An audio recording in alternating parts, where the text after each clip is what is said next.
그래서 우리 교회가 올 한해 우리 난민 선교를 시작을 하기로 결정하고 기도하면서 준비를 해왔습니다. 우리 지난주에 그 난민 선교 단체랑 연락이 되어서 우리 콩고에서 오는 한 가정을 우리 돕게 되었습니다. 우리 4명의 가족인데 60대인 그 두 부부와 우리 10대인 딸 둘이 있는 그런 가정입니다.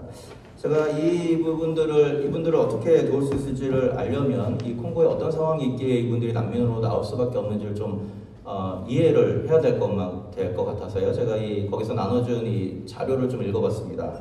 그러니까 이런 일들이 있는 것 같아요. 이 콩고가 서로 말과 언어가 다른 여러 종족들이 섞여 사는 그런 나라입니다. 그러다 보니까 종족 간의 갈등이 있어요. 그 종족 간의 갈등이 발전해서 이 종족 간의 전쟁으로 발전이 되고 그 옆에 있는 주변 나라들까지 합세해가지고 한 1990년대 중반부터 한 16년 동안 계속해서 전쟁을 치룬 그런 나라입니다. 근데 이 전쟁의 성격이 인종청소 같은 그런 성격을 가지고 있기 때문에 그냥 전쟁을 하는 것이 아니라 아주 끔찍한 방법으로 학살을 하고 핍박을 하고 그 다음에 여성들의 경우는 집단 강간을 하고 그래서 이 세계적으로 가장 여성들에게 위험한 나라로 분류되는 곳이 이 콩고입니다. 그래서 지금까지 한 260만 정도의 난민이 생겼다고 하고요. 그래서 그 중에 한 가정이 이제 우리가 시카고로 오게 돼서 저희가 섬기게 됩니다. 이런 사건들, 세상에 일어나는 이런 악한 일들, 여러 가지 폭력들, 이런 사건들을 우리가 바라보게 될 때 예수를 믿는 사람이든 믿지 않는 사람들인들 한 가지 의문을 갖게 되는 의문이 있습니다. 질문이 있습니다. 이런 질문인 것이죠. 이런 끔찍한 고통이 생겨날 때 하나님은 도대체 무엇을 하고 계십니까? 라는 질문을 하게 됩니다. 하나님은 왜 그런 어떤 일들을 막지 않으셨는가? 이런 생각을 많이 하게 됩니다. 이런 질문에 대한 답을 찾다가 결국은 하나님은 없다 이런 결론을 내리는 사람들도 종종 보게 됩니다. 왜냐하면 그들의 생각에는 하나님이 이렇게 생각을 하는 겁니다. 하나님은 악을 조장하시는 나쁜 하나님이든지 아니면 악을 막을 수 없는 무능한 하나님일 것이다. 이렇게 생각을 하게 됩니다. 이렇게 이해할 만한 그런 생각이라고 할 수 있습니다. 자, 그렇다면 하나님의 살아계심을 인정하는 우리는 그런 여러 가지 사건들과 사고들을 볼 때 어떤 생각을 가져야 될까? 우리가 그것을 어떻게 이해를 해야 될까라는 것입니다. 특별히 우리가 이제 섬기게 될 이 난민 가정이 그러한 어려움 끝에 이 미국 땅으로 오게 되는데 우리는 그 가정에게 어떤 하나님의 위로를 전달할 수 있을까? 그것을 한번 좀 고민해 볼 필요가 있겠습니다. 그래서 오늘 이 본문이 저는 그것에 대한 일종의 한 가지 해답을 우리에게 전달한다는 생각이 듭니다. 그래서 이 본문을 가지고 이런 문제를 우리가 좀 머리에 염두에 두고 그 본문을 좀 함께 살펴보면 좋겠습니다. 우리가 작년 연말까지 우리 계속 주일마다 이 계시록을 강해를 해왔는데요. 3주간을 거의 쉬었기 때문에 아마도 여러분 이제 많이 까먹고 이제 감이 떨어졌을 가능성이 있습니다. 그래서 우리 다시 한번 또 새로 오신 분들도 있고 하기 때문에 다시 한번 이 계시록이 어떤 책인지 우리 다시 한번 간략하게 설명을 하고 오늘 본문을 함께 읽으면 좋겠습니다. 우리가 계시록을 생각할 때 많은 사람들이 오해하는 것이 계시록은 미래에 대한 어떤 예언을 담는 것이다 라고 이야기합니다. 미래에 일어날 어떤 일들의 시간표를 보여주는 것이다 이렇게 생각을 합니다. 또는 공상과학 소설을 많이 생각하면서 소행성이 충돌하고 지구의 어떤 환경 변화로 인해서 지구가 멸망할 것을 그리는 책이다. 물론 이 계시록 안에는 지구의 미래, 마지막 종말에 대한 내용들이 반드시 들어가 있습니다. 그러나 1차적으로 계시록은 편지입니다. 편지. 당시에 1세기에 소아시아에 살던 그리스도인들을 향해서 쓴 편지입니다. 편지는 수신자가 있고 발신자가 있고 그 수신자와 발신자 사이에는 서로 공유하는 환경들이 있습니다. 그 당시에 일어났던 사건들, 문제들 이런 것들을 풀고 해결하기 위해서 쓰는 것이 편지입니다. 그렇기 때문에 이 계시록을 우리가 이해할 때 당시에 1세기 소아시아에 살던 지금의 터키 지역이죠. 그 지역에 살던 그리스도인들이 어떤 상황에 있었는지를 먼저 이해할 필요가 있습니다. 또 한 가지 계시록의 가장 핵심적인 내용은 미래를 예측하게 해주는 것이 아니라 하나님이 지금까지 어떻게 이 땅, 이 세상을 운영해 오셨고 또 앞으로 어떻게 자신의 계획을 이루어 가실지에 대한 일종의 큰 청사진이라고 할 수 있습니다. 그래서 거기에는 미래를 알아맞출 수 있는 어떤 단서들이 들어있는 것이 아니고 하나님이 어떻게 자신의 구원의 사역을 이루어 가시는지를 우리에게 보여주는 그림이라고 할 수 있는 것이죠. 그렇기 때문에 이 본문을 가지고 계시록을 가지고 언제 지구가 멸망한다 뭐 아니면 지금 어디서 일어나는 어떤 지진은 계시록의 몇 장에 나온 사건이다 이렇게 말하는 것은 계시록을 잘못 오해한 결과라고 제가 반복해서 말씀드렸습니다. 자, 그렇기 때문에 오늘 이 계시록이 말하는 심판도 우리가 이런 관점에서 우리가 볼 수 있습니다. 이 심판이라는 것은 1차적으로는 당시 1세기 소아시아에 살던 하나님을 대적하던 사람들, 그리고 그들의 악행을 조장했던 당시의 제국이었던 로마 제국을 향한 하나님의 심판을 예언하는 것이라고 할 수 있습니다. 이것은 일종의 그들에 대한 하나님의 징벌입니다. 하나님이 이것을 징벌하신 이유는 뭐냐면 반드시 하나님은 악을 심판하시고 선을 축복하시고 또 하나님의 백성들에게 영원한 생명을 주시는 분이시라는 것을 증거하기 위한 것이죠. 동시에 이 심판이라는 것은 하나님의 백성들을 권면하고 하나님의 백성들을 경고하기 위한 도구이기도 합니다. 예를 들면 이런 것이죠. 결국 그들이 그 당시의 소아시아 모든 사람들이 동경에 맞지 않았던 로마의 제국이 무너지는 것을 보면서 그리스도인들 그렇게 말하는 것이 너희가 저기를 따라가면 너희도 심판을 면할 수 없다라는 것이죠. 그러니 죄의 유혹에 빠지지 말고 나의 길을 끝까지 걸어가라. 이런 어떠한 하나의 경고와 권면의 말씀으로 이 심판들이 기능하는 것입니다. 그래서 오늘 본문도 이런 관점에서 우리가 보면 좋겠습니다. 오늘 본문의 위치는 어디 있냐면요. 이 계시록이 처음 듣는 분들을 향해서 다시 한번 제가 설명을 드리면 계시록의 본론은 세 가지의 심판 시리즈로 구성되어 있습니다. 하나는 인이고 하나는 나팔이고 하나는 대접입니다. 이 각각의 심판 시리즈에 7가지의 심판이 들어가 있어요. 7가지의 심판이 들어가 있는데 오늘 우리가 보는 것은 그 중에 중간에 있는 나팔 심판에 대한 것입니다. 나팔 심판 중에서도 6번째 심판에 대한 것인데요. 이 천사가 나팔을 불면서 심판이 딱 임하는 거예요. 나팔을 분다는 것은 구약에서 하나님의 임재와 하나님의 심판을 상징하는 표현입니다. 그래서 이제 하나님이 심판을 하겠다 이런 표현이죠. 자, 나팔을 부니까 하나님 앞에 있는 금제단의 넷불에서 목소리가 들립니다. 이 목소리는 아마도 하나님의 목소리 또는 어린 양 예수의 목소리일 것입니다. 그런데 그 목소리가 하필이면 제단 위에서 들렸다고 해요. 제단. 하늘에 있는 제단 위에서 들렸다고 합니다. 여기 제단이 무엇이냐? 지금까지 우리 함께 설교를 들어왔던 분들은 아실 겁니다. 6장에 보면, 계시록 6장에 보면 하늘에 제단이 있어요. 근데 그 제단 아래에 무엇이 있냐면 하나님의 말씀을 증거하다가 죽임을 당한 순교자들의 영혼이 있는 것이 바로 그 제단 밑입니다. 그죠? 그때 그 순교자들이 뭐라고 하나님께 기도합니까? 우리의 피를 갚아주지 않으시기를 언제까지 하시렵니까? 이렇게 기도합니다. 빨리 우리의 피를 갚아주십시오라고 간절히 기도해요. 그리고 그 기도에 대한 응답으로 그 다음에 심판들이 일어납니다. 그래서 오늘 본문도 마찬가지입니다. 그 제단 위에서 하나님의 목소리가 나와서 심판이 임하기 때문에, 심판이 시작되기 때문에 이 심판은 그 6장에 나오는 순교자들의 기도에 대한 하나님의 응답으로 임한 심판이라고 할 수 있습니다. 그렇기 때문에 이 심판은 하나님의 백성을 향한 심판일 수는 없습니다. 하나님의 백성들의 기도에 대한 그들의 신원에 대한 보답으로 응답으로 일어난 심판이기 때문에 이것은 하나님의 백성들을 압박하고 핍박했던 자들을 향한 심판이라는 것을 우리가 알 수 있죠.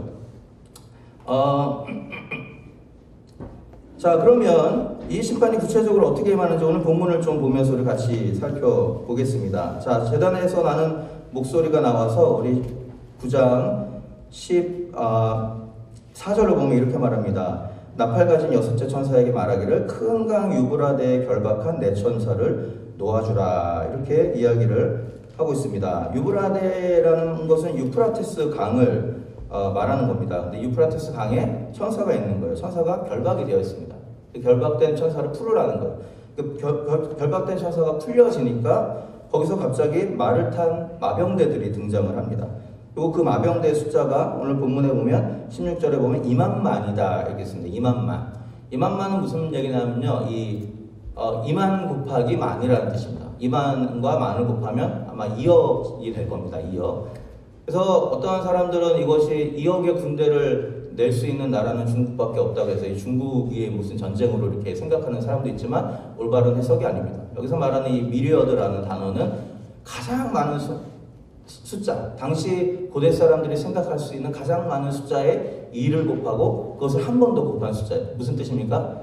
셀 수 없이 많은 마병대라는 뜻입니다. 셀 수 없이 많은 마병대들이 나와서 전쟁을 하기 위해서 나오는 거예요. 근데 그 마병대가 어떻게 생겼냐면 이 화려한 색깔의 흉갑을 입었다고 합니다. 흉갑, 빨간색, 유황빛, 불빛, 자줏빛 이런 흉갑. 흉갑은 이제 이 가슴을 가리는 갑옷을 의미하는 것이죠. 그 흉갑을 입었어요. 그리고 그 입에서는 불과 연기와 유황이 막 나옵니다. 그리고 이 불과 연기와 유황 때문에 사람의 3분의 1을 죽인다고 이야기해요. 그리고 그 말의 꼬리는 뱀같이 생겼는데 그 뱀같이 생긴 꼬리에 머리가 있어요. 그 머리로 사람들을 해한다 이렇게 이야기를 합니다. 자, 계시록을 이해할 때 우리가 한 가지 조심해야 될 것은 이것을 문자 그대로 받아들이면 안 된다는 것입니다. 이것은 일종의 상징이에요. 이런 그림을 통하여서 굉장히 괴괴하고 끔찍하고 아주 악랄해 보이는 어떤 심판이 임할 것을 이렇게 상징적으로 시각적으로 표현을 한 것이죠. 그런데 이 본문을 보면요, 이 본문이 우리가 지난번에 살펴본 9장 앞부분에 나온 이 황충들의 모습과 굉장히 비슷하다는 것을 우리가 알 수 있습니다. 우리 한번 9장 7절에서 10절을 한번 보실까요? 9장 7절에서 10절. 자, 9장 7절에서 10절을 한번 같이 읽어보면 좋겠습니다. 같이 읽어보겠습니다. 그날에 사람들이 죽기를 구하여도 얻지 못하고 죽고 싶으나 죽음이 저희를 피하리로다. 황충들의 모양은 전쟁을 위하여 예비한 말들 같고 그 머리에 금 같은 면류관 비슷한 것을 썼으며 그 얼굴은 사람의 얼굴 같고 또 여자의 머리털 같은 머리털이 있고 그 이는 사자의 이 같으며 또 철 흉갑 같은 흉갑이 있고 그 날개들의 소리는 병거와 많은 말들이 전장으로 달려 들어가는 소리 같고 또 정갈과 같은 꼬리와 쏘는 살이 있어 그 꼬리에는 5달 동안 사람들을 해하는 권세가 있더라. 자, 오늘 읽은 본문하고 굉장히 비슷하다는 것을 여러분들이 눈치를 채셨을 겁니다. 그렇죠? 황충들도 군대의 모습을 가지고 있습니다. 또 흉갑, 갑옷을 입고 있습니다. 정갈 같은 꼬리를 가지고 그것을 사람들을 해칩니다. 그러니까 결국 오늘 본문의 마병대도 마찬가지죠. 그 황충이 무적행에서 나올 때 풀무의 연기 같은 연기가 납니다. 마병대 입에서도 불과 연기와 유황이 나옵니다. 자, 이러한 유사한 모습을 통해서 우리가 알 수 있는 것은 뭐냐면 앞에 나온 황충이나 뒤에 나온 마병대나 결국 다른 심판을 이야기하는 것이 아니라 같은 심판의 다른 측면들을 이야기하고 있다는 것을 알 수 있습니다. 둘 다 똑같은 대상을 의미한다는 것이죠. 그렇기 때문에 이 마병들이 누구인가를 알려면 우리 지난번에 봤던 이 황충들이 어떤 존재를 말하는 것인지를 우리가 이해를 해야 됩니다. 자, 한번 9장 2절을 볼까요? 우리가 지난번에 봤지만 다시 한번 기억을 되살리기 위해서 9장 2절을 보겠습니다. 황충이 어디서 나오냐면 저가 무적행을 여니 그 구멍에서 큰 풀무의 연기 같은 연기가 올라오고 3절에 보면 황충이 연기 가운데로부터 땅 위에 나왔다라고 말하고 있습니다. 자, 무적행이라는 것은 말씀드렸죠. 무적행은 사탄이 사는 장소를 이야기합니다. 사탄의 집이에요. 사탄의 집에서 황충들이 나왔습니다. 그리고 그 황충들이 사람들을 괴롭힙니다. 그럼 이 황충이라는 존재는 누구라고 우리가 이해할 수 있죠? 사탄에 속한 사람들 또는 사탄의 하수인들, 졸개들 이렇게 우리가 볼 수 있습니다. 마찬가지로 오늘 마병대도 똑같은 모습을 하고 있기 때문에 이 마병대도 결국은 사탄의 졸개들, 사탄의 하수인들이라고 볼 수 있는 것이죠. 자, 그런데 이상한 것은 지난번에도 이것들 제가 잠깐 말씀드렸지만 이 심판은 하나님이 주신 심판이에요. 하나님이 악한 자들에게 임하게 하는 심판인데 그 심판을 시행하는 자들은 사탄의 사람들이에요. 사탄의 하수인들, 사탄의 존재들입니다. 그런데 이 사탄의 존재들이 죄인들은 누구입니까? 사탄을 따르는 사람들이잖아요. 사탄의 노예가 된 사람들이 죄인이고 그 사람들이 하나님을 거부하는 자들입니다. 그런데 이 하나님을 거부하는 자들을 사탄이 자기를 따르던 사람들을 사탄이 괴롭히고 있어요. 그들을 죽이고 있습니다. 자, 우리가 어떻게 생각하면 이 사탄의 존재는 하나님의 백성들하고 싸움을 해야 될 것 같은데 자기를 따르고 자기 앞에 절했던 사람들을 도리어 괴롭히고 죽이고 있어요. 자, 그 이유가 무엇입니까? 죄가 가지고 있는 파괴력 때문에 그렇습니다. 이거는. 자, 우리가 쉽게 알 수 있는 것처럼 죄에는 권세가 있어요. 그래서 그 죄의 권세에 한번 빠진 사람은 점차적으로 죄의 노예가 되어버립니다. 처음에는 그 죄가 나에게 기쁨과 쾌락을 줄 것 같아서 죄에 빠지지만 나중에는 결국은 그 죄가 자기를 삼키는 데까지 가게 하는 것이 바로 죄의 본질이라고 할 수 있습니다. 혹시 여러분 중에 그 반지의 제왕이라는 영화를 보신 분 있으신지 모르겠습니다. 젊은 분들 아마 좀 보셨을 것 같은데 이 톨킨이라는 사람이 쓴 소설을 기반으로 한 영화인데요. 이 반지의 제왕이 사실은 굉장히 기독교적인 세계관을 가지고 쓴 작품입니다. 거기 보면 절대 반지가 나오죠. 이 절대 반지는 어떤 인간의 탐욕을 부추기는 죄성을 상징하는 거예요. 그래서 많은 사람들이 이 절대반지를 가지면 자기의 탐욕을 이룰 수 있을 것이라고 생각해서 이 절대반지를 가지려고 노력을 합니다. 근데 거기에서 절대반지를 결국 가진 사람은 다 어떻게 되냐면 나중에 파멸하고 맙니다. 파괴되고 말아요. 그러니까 이 절대반지는 죄성을 상징하는 거예요. 죄성. 그리고 그것을 소유한 자가 결국 파멸에 이르는 것은 이 죄성이 가지고 있는 자기 파괴적인 힘을 상징하는 것입니다. 절대반지가 처음에는 자신의 욕망을 이루어 줄 것처럼 보여요. 그래서 사람들이 그것을 가지려고 애를 씁니다. 그런데 가지면 결국은 자기가 파멸되고 마는 거예요. 마찬가지라는 거죠. 오늘 당시에 소아시아의 1세기에 살았던 사람들은 황제라든지 당시에 그들이 섬겼던 우상들이 자기의 욕심과 자기의 탐욕을 채워줄 것처럼 생각해서 그것을 따르고 거기에 절하는 삶을 살았어요. 그런데 그러다 보니까 결국 그들이 이룬 것은 자기의 탐욕과 욕심을 이루는 것이 아니라 죄가 가지고 있는 자기 파괴적인 힘 때문에 스스로 파멸되는 데까지 나가게 된다는 것입니다. 처음에는 사탄이 그것을 줄 것처럼 유혹하지만 결국에는 그 대상을 파괴하는 데까지 나아가게 된다는 것입니다. 자, 이 말씀이 사실은 제가 서두에 이야기했던 그 사람들의 질문에 대한 하나의 답을 제시해 줍니다. 자, 하나님이 계시다면 왜 이 땅에는 이렇게 수많은 악이 존재하는가? 그에 대한 대답 중 하나는 뭐냐면 이 땅에 만연한 증오와 폭력은 하나님이 만들어내신 것이 아니라 인간의 타락으로 인하여서 죄의 결과로 인하여서 자연스럽게 온 것이라는 것입니다. 하나님의 책임이 아니라는 것이죠. 그 인간은 타락으로 인해서 이미 죄의 노예가 되어버립니다. 그런데 그 죄는 말씀드린 것처럼 항상 자기 파괴적인 힘을 가지고 있는 것이죠. 그래서 결국은 그 죄성이 가지고 있는 힘 때문에 죄를 따르는 사람들과 더불어서 그것이 결국은 끔찍한 폭력과 전쟁의 양상으로 나타나게 된다는 것입니다. 그렇기 때문에 그 모든 것들을 우리가 하나님의 책임으로 돌리는 것은 올바른 모습이 아니라는 것이죠. 그 책임은 누구에게 있냐면 타락해버린 우리 인간과 그 인간을 사용해서 자기의 그 파괴적인 힘을 사용하는 사탄에게 있다는 것입니다. 자, 그렇다면 우리가 또 한 가지 질문을 할 수 있죠. 자, 그러면 하나님이 왜 그 모습을 지켜만 보고 계신가? 왜 하나님은 적극적으로 나서서 악을 처리하지 않고 왜 그냥 방관자로 계시는 것인가? 오늘 본문을 보면 이 또한 올바른 질문은 아니라는 것을 우리가 알 수 있습니다. 먼저 오늘 본문을 살펴보면 하나님이 이러한 심판의 한가운데서 방관자로 계시는 것이 아니라 도리어 그것을 통치하고 다스리시는 통치자로 묘사가 되는 것을 우리가 보게 됩니다. 9장 14절을 한번 읽어볼까요? 아까 읽은 본문인데요. 9장 14절입니다. 자, 이렇게 되어 있습니다. 나팔 가진 여섯째 천사에게 말하기를 큰 강 유브라데에 결박한 네 천사를 놓아주라 하매, 이렇게 되어 있습니다. 자, 유브라데는 아까 말씀드린 것처럼 유프라테스 강을 말하는데요. 유프라테스 강이 이 구약 성경에서 굉장히 중요한 강입니다. 몇 가지 이유가 있지만 그 중에 하나는 뭐냐면 이 유프라테스 강 이쪽 동쪽에 당시에 대제국들이 많이 위치했습니다. 아수르라든지 바벨론이라든지 페르시아이 다 이 유프라테스 강 동쪽에 위치했어요. 근데 이 제국들이 이스라엘을 쳐들어오기 위해서는 반드시 건너야 되는 강이 바로 유프라테스 강이었습니다. 그래서 이 구약 성경에서 유브라데 강이라는 것은 항상 그것이 등장하면 어떤 것을 예상케 하냐면 곧 전쟁이 일어날 것이다 라는 것을 예상케 하는 강이에요. 오늘 본문에도 유브라데 강에 천사가 메어져 있다. 이 말은 앞으로 임하게 될 심판이라는 것이 전쟁을 방불케 하는 굉장히 큰 위기일 것이다 라는 것을 우리에게 알려주고 있습니다. 그런데 이 천사가 그냥 있는 것이 아니고 결박되어 있어요. 그리고 이 결박된 네 천사를 풀어주어야만 심판이 시작이 됩니다. 자, 이게 무슨 뜻일까요? 결박되었다라는 것은 묶여있다라는 말입니다. 이 결박되었다는 단어를 신약에서 찾아보면 주로 어떨 때 쓰이냐면 감옥에 갇혀 있다든지 아니면 예수님이 나귀를 사용하려고 했을 때 나귀가 어디에 있었죠? 묶여 있습니다. 그때 사용되는 것이고, 그 다음에 귀신 들린 자가 막 힘세게 막 사람들을 해치려고 하니까 그 귀신 들린 자를 묶어 놓았을 때 사용한 단어입니다. 그 말은 이 묶인 사람은 자기의 뜻대로 무엇인가를 할 수 있을까 없을까요? 없다는 겁니다. 이 묶임이 풀어져야만 무엇인가를 할 수 있죠.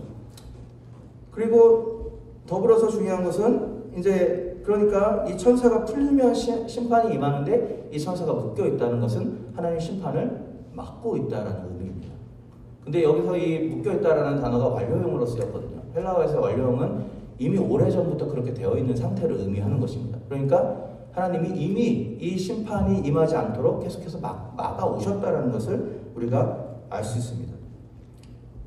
그러니까 하나님 그냥 가만히 놔두신 것이 아니고 이미 하나님의 통제력을 가지고 통제를 하고 있다는 것이죠.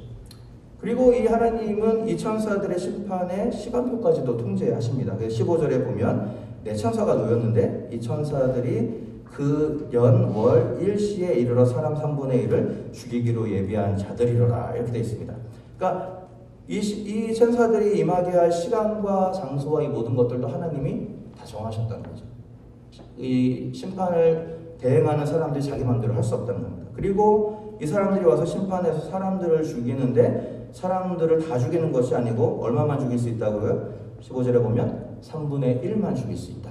이 말은 심판의 범위, 심판의 대상, 심판의 시간 이 모든 것들은 하나님이 다스리고 있다라는 것을 이야기를 하고 있습니다. 자, 다시 말하면 하나님은 이 악으로 인하여서 이 땅에 일어나는 여러 가지 나쁜 일들이 있는데 하나님 그냥 방관자로 모른 척하고 계신 분이 아니고 지금까지 계속해서 그것을 다스려하고 통제하고 오셨다는 것입니다. 하나님이 지금까지 그것을 억제하시고 통제하셨기 때문에 지금 그나마 우리가 이렇게 살고 있을 수 있다는 것입니다. 하나님 통제가 없었다면 이 세상은 훨씬 더 심각한 상황이 되었을 수 있다는 것이죠. 예를 들면 이런 것입니다. 만일 우리가 지금까지 지은 수많은 죄들이 있을 텐데 그 모든 죄들에는 모두 다 파괴적인 영향력이 있습니다. 그 파괴적인 영향이 다 가감없이 하나도 여과되지 않고 나를 덮었다고 한다면 아마 저도 그렇고 여러분 대부분도 지금 이 자리에 이렇게 멀쩡한 모습으로 남아있지는 못했을 것입니다. 그리고 지금까지 살아 움직일 수 있고 살아 숨쉴 수 있고 하나님 앞에 나아갈 수 있었던 것은 그럼에도 불구하고 하나님 우리를 지키시고 보호하신 하나님의 은혜가 있었기 때문에 가능했다는 것이. 이스라엘 백성들이 계속해서 죄를 범하고 계속해서 하나님을 떠나지만 끝까지 그들을 품으시는 하나님의 은혜가 있었기 때문에 그들이 존재할 수 있었어요. 그래서 지난주에 우리 또 이 새벽 기도 시간을 통해서 봤던 요나서도 마찬가지입니다. 니네는 파멸돼야 마땅한 나라였지만 하나님이 그들을 긍휼히 여기시는 하나님의 인내하심이 있었기 때문에 그들이 파멸되지 않는 것이죠. 마찬가지라고 할 수 있습니다. 이 땅에 일어난 수많은 죄의 영향력들, 그것이 굉장히 파괴적인 성향을 가지고 있지만 하나님은 계속해서 그것을 맡고 계시고 통제하고 계시고 다스리고 계신 하나님이시라는 것이죠. 그렇기 때문에 우리가 이 땅에 일어나는 여러 가지 그런 이해할 수 없는 일들을 바라볼 때 하나님 무엇을 하고 계셨습니까? 이렇게 질문하는 것이 아니라 그럼에도 불구하고 하나님이 나를 다스리시고 보호하셔서 내가 이렇게 살 수 있구나라는 것을 우리가 생각해야 한다는 것이죠. 또 한 가지 오늘 이 본문을 통해서 우리가 알 수 있는 것은 하나님은 이 악의 파괴적인 어떤 영향력마저도 자신의 구속의 계획을 위한 어떤 도구로 사용하시는 분이시다라는 것을 오늘 본문이 이야기를 하고 있습니다. 우리 9장 20절에서 21절을 같이 한번 읽어보도록 하겠습니다. 9장 20절에서 21절입니다. 함께 같이 읽겠습니다. 시작.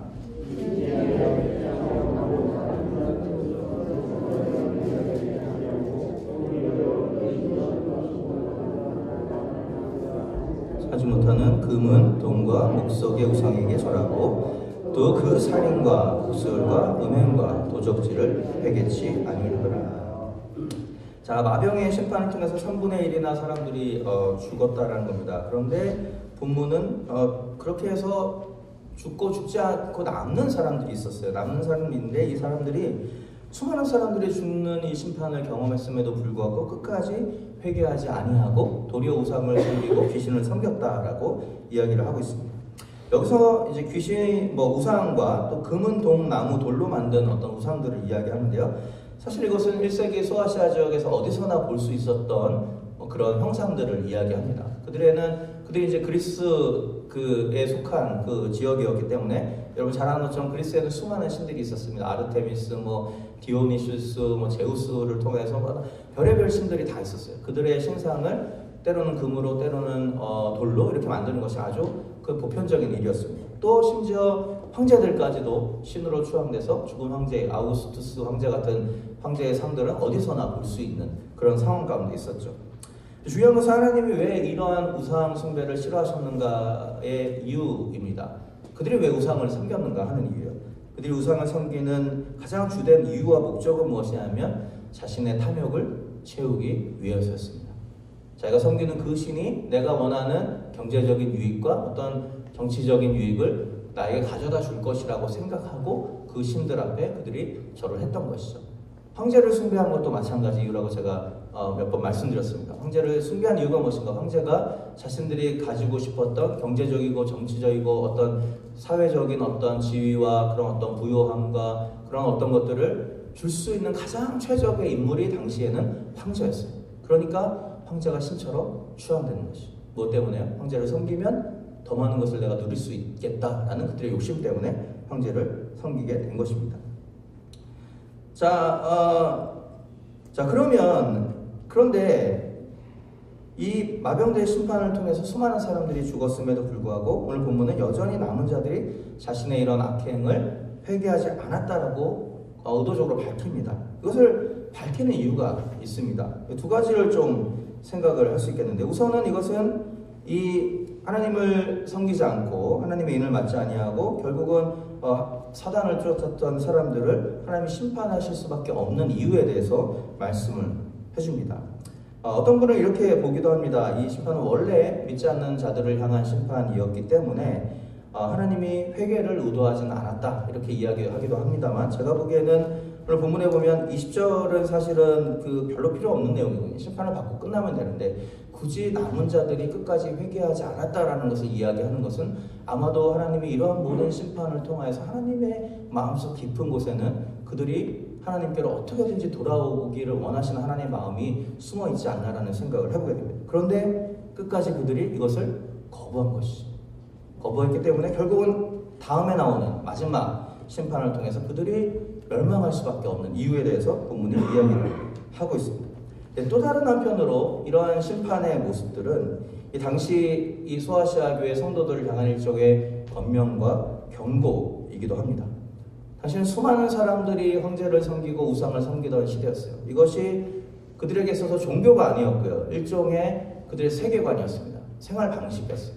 우리 미국에 살면 미국의 가장 중요한 가치관 중에 우리가 하나 영향받기 쉬운 것은 물질주의입니다. 그렇죠? 소비주의 이런 것들. 미국에 사는 사람들 어느 누구도 거기에서 영향을 받지 않을 수 있는 사람은 거의 없습니다. 다 그렇게 살고 있기 때문에. 다 살고 있기 때문에. 마찬가지라는 거예요. 당시의 소아시아 사람들에게 있어서 황제를 숭배하고 황제 앞에 절하는 것은 그들의 삶의 방식이었어요. 그것이 우리의 행복을 보장해 준다고 생각되어진 삶의 라이프 스타일이었어요. 그러다 보니까 당시의 그리스도인들도 이러한 유혹에 빠지기가 굉장히 쉬웠다는 것이죠. 모두가 그렇게 사는데 나만 그렇게 살지 않는 것은 굉장히 어려운 일이었기 때문에 그렇습니다. 근데 오늘 그것을 따르던 사람들을 향한 심판을 하나님이 보여주시면서 하나님이 그리스도인들에게 주시는 경고의 메시지가 있는 것이죠. 너희가 그 길을 따라간다면 너희도 동일하게 심판에 임하게 될 것이다. 그러니 깨어서 기도하라는 것이죠. 깨어서 죄의 유혹을 버리고 하나님의 길을 걸어가라라고 말씀하는 것이죠. 결국 이렇게 하나님께서 악으로 인한 여러 가지 심판들, 그것으로 인한 여러 가지 안 좋은 모습들을 통하여서 결국은 자기의 백성들을 위로하고 권면하고 구원하는 도구로 사용하시는 것을 오늘 본문이 우리에게 보여주는 것이죠. 이 땅에 일어난 악은 하나님 때문에 일어난 것이 아니라 인간의 죄로 말미암아 일어난 것이고 어떻게 막을 수 있는 방법이 없지만 하나님은 그것까지도 사용하셔서 결국은 하나님의 구원을 이루는 도구로 사용하시고 계시다는 사실입니다.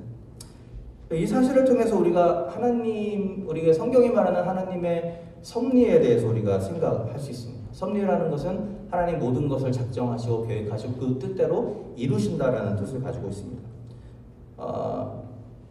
죄로 인해 타락한 우리는 완벽할 수 없습니다. 우리가 때로는 잘못된 선택으로 안 좋은 일들을 우리가 만들어낼 수 있습니다. 사람들을 아프게 할 수도 있고요. 돌이킬 수 없는 어떤 결과를 가져오게 할 수도 있습니다. 그럼에도 불구하고 하나님의 섭리를 믿는 신앙이란 무엇이냐면 내가 비록 실수하고 넘어지고 내가 잘못된 선택으로 여러 가지 안 좋은 결과를 가져온다 할지라도 그럼에도 불구하고 이 모든 것들을 인도하시는 하나님이 선한 길로 인도하실 수 있다는 사실을 믿는 믿음이라는 것이죠. 그게 섭리라는 것입니다. 여러분 그렇기 때문에 우리가 여러분들이 이 세상을 살아가시면서 올 한 해 살아가시면서 좀 이렇게 부탁을 드리고 싶습니다. 우리가 너무 완벽하려고 애쓰실 필요가 없습니다. 우리는 완벽해질 수 있는 존재가 아니에요.